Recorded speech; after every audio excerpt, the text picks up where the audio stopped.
Kerm and Ericson. Ebayabo no nyabo. Ghana for enya your own version of this story. So kai Rafael Jamina. Yeah. Rafael Jamina in 2023 Asia Kran Albania. In the Albanian League, Rafael Bobo Saron su collapse ye. And the Utrahe ye, Rafael Jamina, Yankomra, na Rafael Jamina, and so etime frim. Despite all those achievements, anyhow monumental, Santiago Bernabeu achieved here for Madrid, Luis Caniggia, Jose Bevalinga, Miguel Munes, winning the Champions League 6 times for them. No, Sergio, the Fiorentino Perez, after 32 years, Nipo Sabe more money GBU, Lorenzo Sanz, and Obreo Champions League Minu. One Amsterdam, one El Stade de France. But Sergio, a quayon not so far so be building the team no with Raul, Fernando Morientes, Pedrak Mijatovic, Santiago Canizares. I also be in the Champions League, no. Sergio, Fiorentino Perez ne be two no. Na no be any did so bet me to no. Abusia higher Click TV Africa ya sanso edi ehyiam back to back. We are delving into the world of sports. Abrante Andy Kerm international my analysis abusia wa Kerm TV and Kerm Sports or the FI Florentino Perez and Abrante Kerm Enrique about to moto ya Florentino Perez every year is 4.1% no or check my history be a Madrid shall say be a Florentino Perez, Edema Madrid, all-time Madrid best president. I say a bintimi insida near course and the Kerm at the brain a home and a pure sports and so much. No, Abranti Sir Kriss and so the FI Abranti Feno.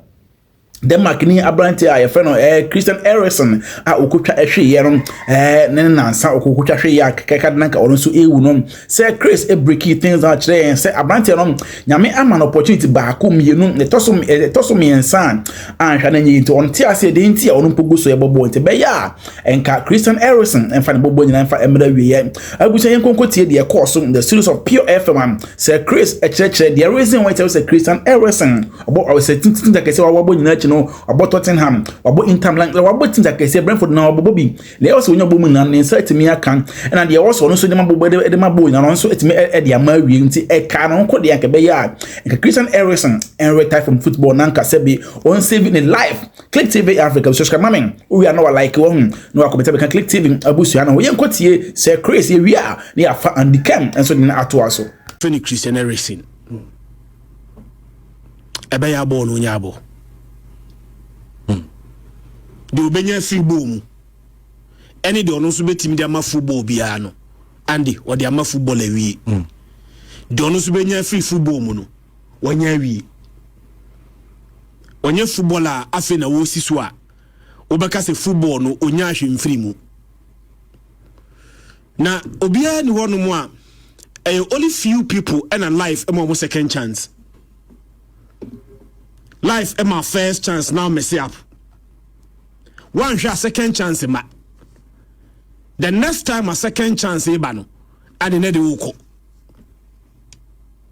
Now, yes, is why the ball but say there was this Nigerian footballer Feno Samuel Okwaraji back in 1990 in a World Cup qualifier and a Samuel Okwaraji a collapse here park so Andy Yankomra na Abrante ne wu e wo park so enche kra ya de ni every fiasem okaya 2017 and an Ivory Coast for player Sheikh Tioti I think say he played for Newcastle in the Premier League and no free Premier League no more no see akan e China and ko na nya match o omo ye training and a Sheikh Tioti e collapse here Andy eno so yenkomra Sheikh Tioti na wawu 2007 year and in Spain Antonio Puerta ano sia kanama Sevilla Andy ono so collapse here park so yenkomra na wawu Africa say the biggest hit of cardiac arrest or park so hit Africa 2003 Mark Vivian Foy. Na FIFA Confederations Cup. And a park so. A brand any collapse ye. Andy, yentra as a bit me as I didn't bank come be mono. Yenny buy a honsono. Na Mark Vivian Foy. Andy, were free. Ghana for any your own version of this story. So Kai Rafael Jamina. Yeah. Rafael Jamina in 2023, Asia Kran or Albania. In the Albanian League, Rafael Bobo Saron su collapse ye. Andy Utrahe ye, Rafael Jamina, Yankomra, na Rafael Jamina, and sweat me free. Na Obiampe Wanko Kanu interview be our ye about time one no free Ayas. Eba in Tamalano. On say footballer bia e make mover. Oya medicals. Yeah. A brand friend Wanko Kanu. The medicals a brother in Tamalan air tries on betono. And the medicals no reveal say Andy or heart related issue. Yeah. Sabreno. Na in Tamalan every option. Said Dina or the man no and come back cancel because once our failing medical biano the club now autono and you only says so at all because medicals now oh yeah and send it imagine as what no and you are failing. You need several clubs and several footballers are more a moving into Bianco because of failing medicals. Yeah. But the then Inter Milan air president Massimo A. Moratti I can say even though say in one Kanu a failing medicals no still no he was going to bet and race on Abrantia your friend in one Kanu. In one Kanu a 2 heart a open heart surgery our America Ohio so tie one Kanu was in nema mienu as the day kai and believe in Jesus Christ that is why he's alive.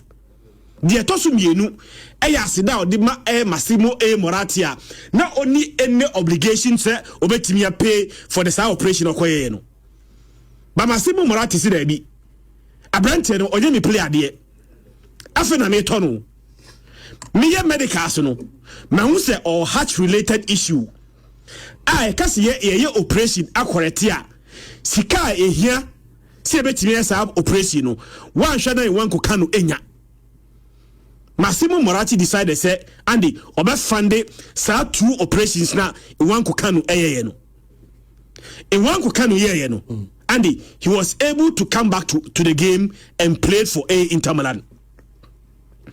But the Italian Football Federation and the Italian Air Health Ministry alongside the Italian Olympic Committee are passing a decree say player bia ubenya heart related issue say ye implant bibi wo sa akomanim no untimi nsia kan wo Italy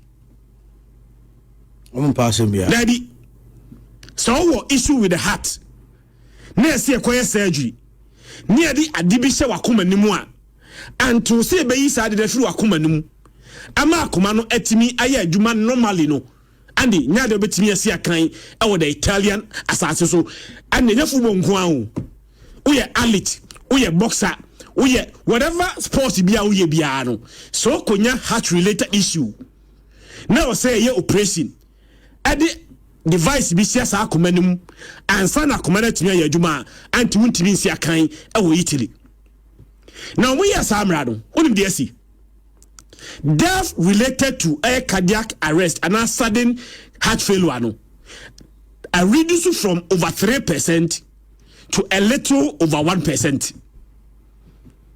See, no more here on Facebook and YouTube, no. Over some of the images are near the Chris and Eka, no idea, Shakumano one. Maybe Ericson the other so. Sir Ericson, Ericson, Tamunya the first cardiac arrest, no, see, I can't mind Inter Milan. Yeah. The entire one to go back to Italy was that Sam Rano area. Yeah. So now Inter Milan any other option. Say some releasing because once I saw implantation, I want to come muno on Timmy Siakai away Italy. Andy, a Brenton Siaka ama yas. He has played for Tottenham Hotspur. Was he a kind Edema Inter Milan? Was he a kind Edema Brentford?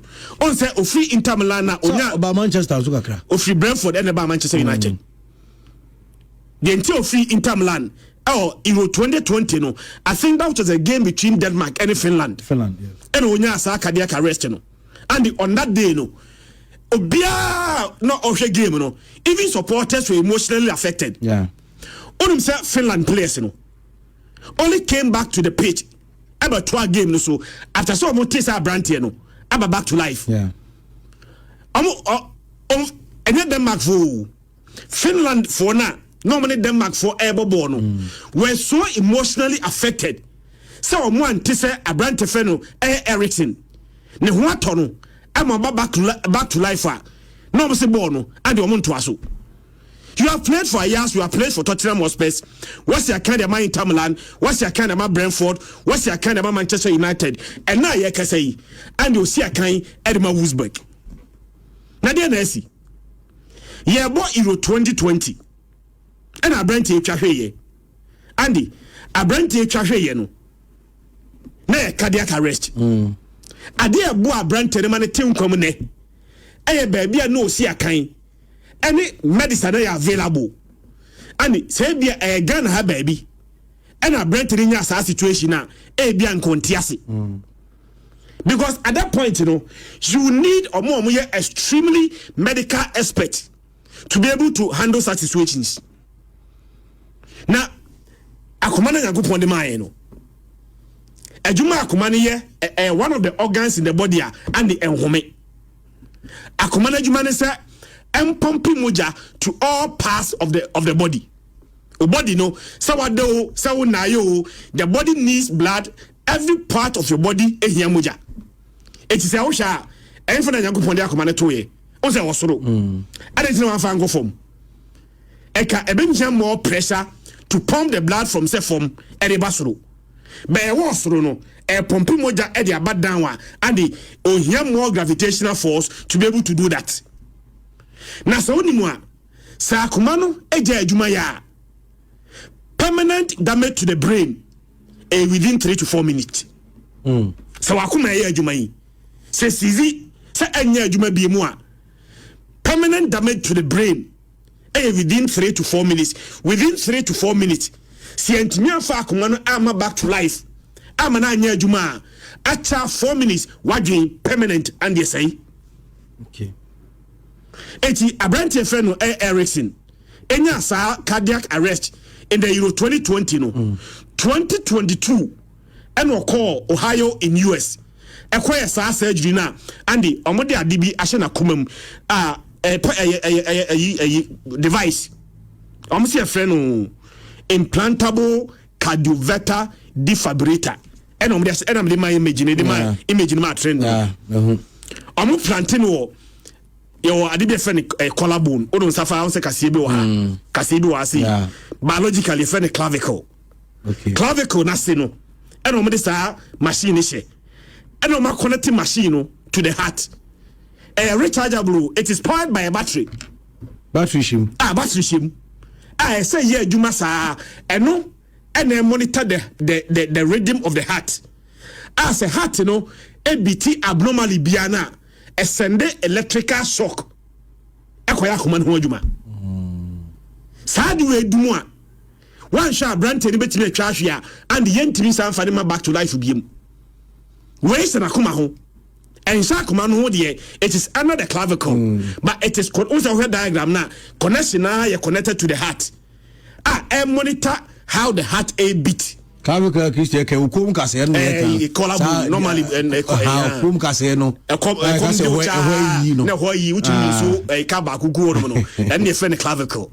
So asie and omode machine she. Yeah Facebook na dey hu machine I say o man say airport ketu amisa. Ena cable eshim ena omuri afa ho aba beka akoma no nti dia na ye eno na monitor the rhythm of the heart tiene tambia na be hu say heart no ABT ana unse your oko hospital near check your BP BP no unse ba ko yesoro 120 over 80 120 your normal 80 no 120 no eno wasoro no check the pressure of the heart when it is pumping. I said, you know, check the pressure of the heart when the heart is resting. It must be within a range.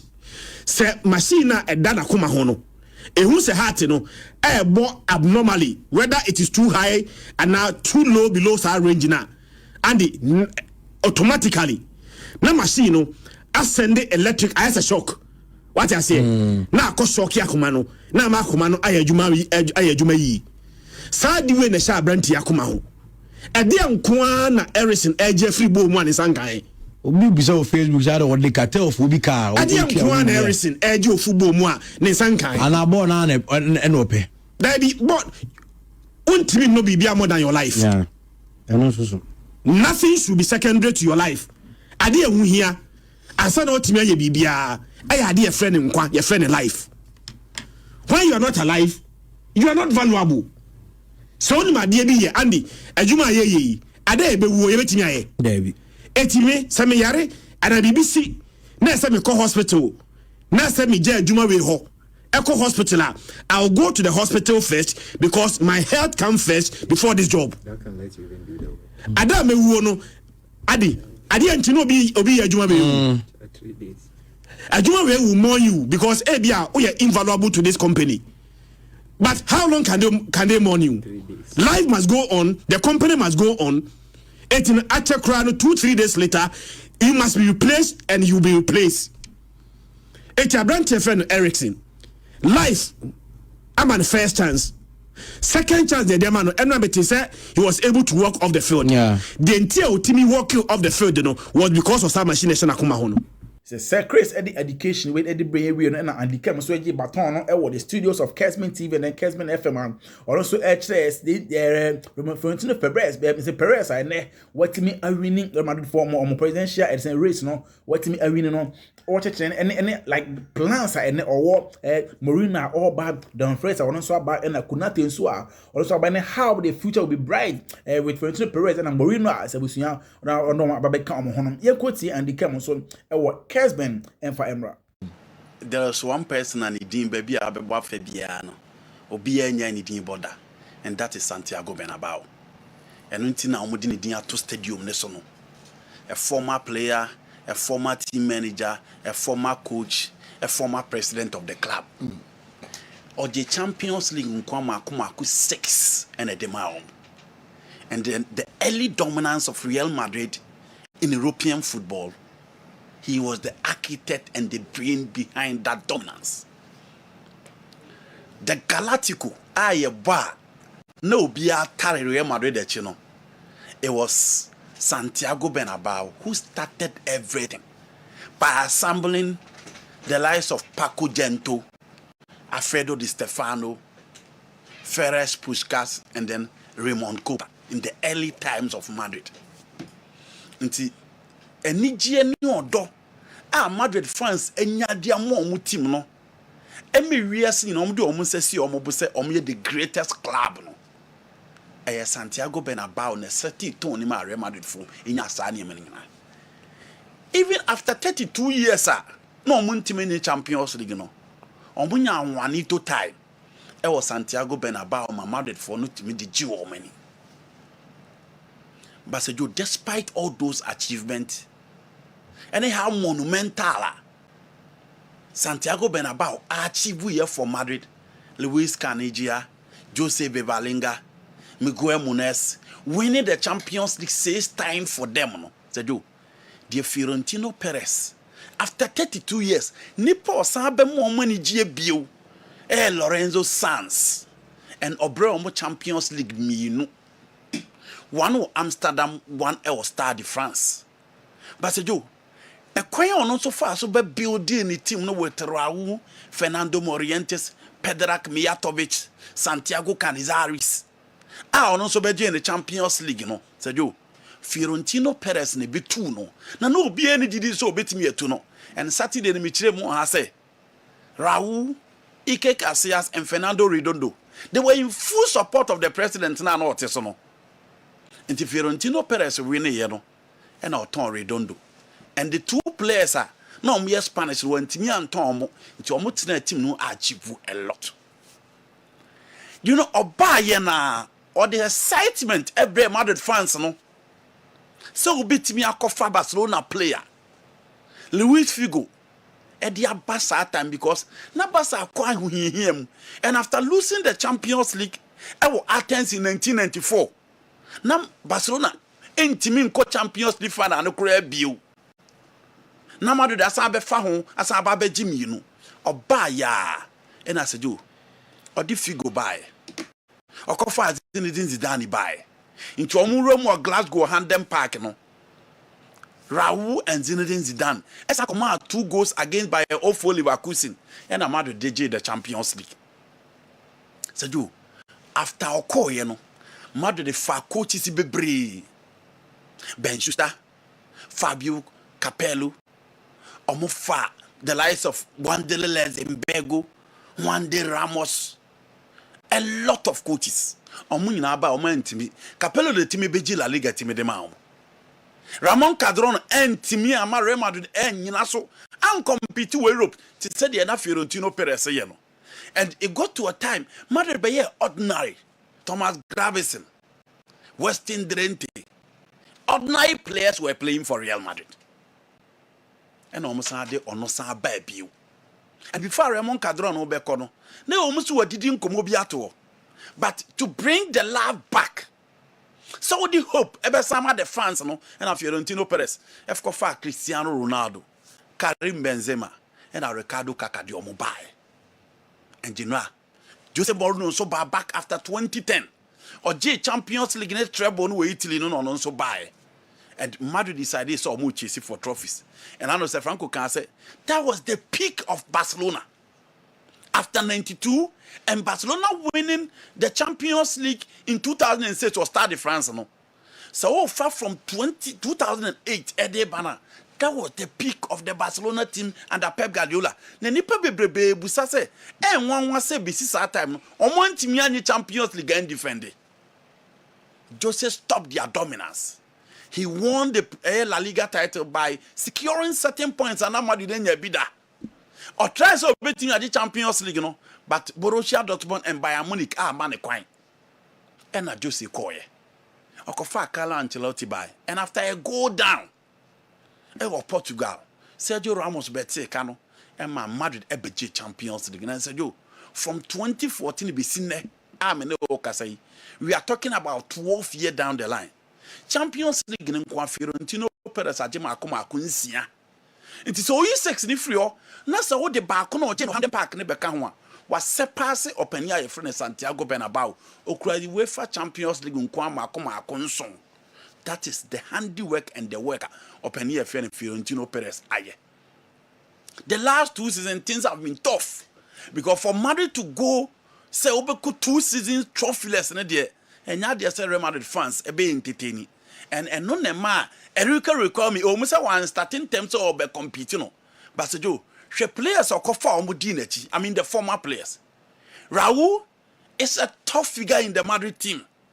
Ike Casillas, the former captain, the saint himself, also a big and also kofa Vicente del Bosque or ma Champions League with Madrid no some ma Spain with the World Cup.